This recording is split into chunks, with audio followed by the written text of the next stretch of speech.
நண்பர்களே 90 நாள் weight loss ஜர்னிலே நம்மளுக்கு டே 20 என்னென்னு பார்த்தீங்கன்னா நம்ம வெயிட் செக்கிங் நாள். அடுத்து 20 டேஸ்க்கு வெயிட் செக் பண்ண போகிறோம். சரி, காலையில் எழும்பி அனைத்து ப்ரைவசி வேலையை அனைத்து முடிச்சுட்டு வழக்கம் போல் ஜிம்முக்கு கிளம்பியாச்சு, காடியை பெருட்டிட்டு. சரி, ஜிம்முக்கு போயிட்டு முதல் வேலையாக நீங்கள் வெயிட் செக்கிங்கு ஒரு 20 டேஸ்க்கு அப்புறம் இந்த அளவுக்கு ஒரு வெயிட் லாஸ் ஆகுமான்னு நினச்சி பார்க்கல. 4 kg லாஸ் ஆயிருக்கு. அதனால் பார்த்தீங்கன்னா இன்றைக்கி ஒரே ஜிம் வைப்பாக இருந்துச்சு. இப்போ தான் நம்ம சேனல் ஃபஸ்ட் டைம் பார்க்கணுன்னா மறக்காமல் சப்ஸ்கிரைப் பண்ணிங்க, இன்ஸ்டாகிராமில் போனால் ஃபாலோ பண்ணிங்க. வழக்கம் போல் லெக்கு சின்னதாக ரொம்ப போட்டு இன்றைக்கி ஃப்ரீ ஸ்குவாட்டில் ஒரு செட்டு, பார்பிள் ஸ்குவாட்டில் 2-3 செட்டை போட்டு இன்றைக்கி அந்த லெக் ஒர்க் அவுட் வந்து கொளுத்துன்னு கொளுத்தியாச்சு. சரி, லெக் ஒர்க் அவுட் கொளுத்தி முடிச்சோன்னா நேராக எங்கே போனோம் பார்த்தீங்கன்னா மேலே தான் போனோம் கார்டியோக்கு.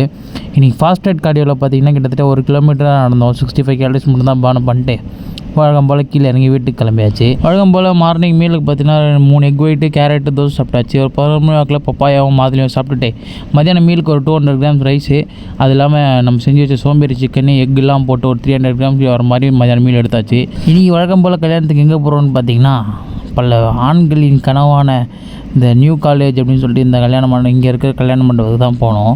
பார்த்தீங்கன்னா இங்கே நல்லா கொஞ்சம் 3/4 மணி நேரத்துக்கு மேலேயே வெயிட்டிங் நடிக்க விட்டாங்க. சரி, என்ன பண்ணுறது அப்படின்னு சொல்லிட்டு நம்ம ஃப்ரெண்ட்ஸு கூட வந்தாங்க. பேசிவிட்டு ஒரு 10 மணி வாக்கில் மறுபடியும் வீட்டுக்கு கிளம்பியாச்சு.